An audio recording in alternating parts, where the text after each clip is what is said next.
Welcome to Java Forum. Now I am going to show you how to fix ORA-01733 error in Oracle database 12c. So here you can see that I logged into the SQL Plus editor as a common user called C#Scott. Okay, now what I am going to do, I am going to create one cluster called marks cluster. It's having a column called average.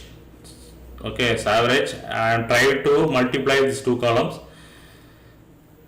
So you can see ORA-01733 virtual column not allowed here, which means that you cannot create virtual column in clusters. Okay, so now I am deleting the expressions, so I am going to create the cluster properly. Okay, so max physics, so I am creating cluster for two columns, max and physics.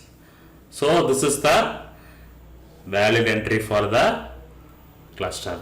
So virtual columns are not allowed in cluster, so that is the cause of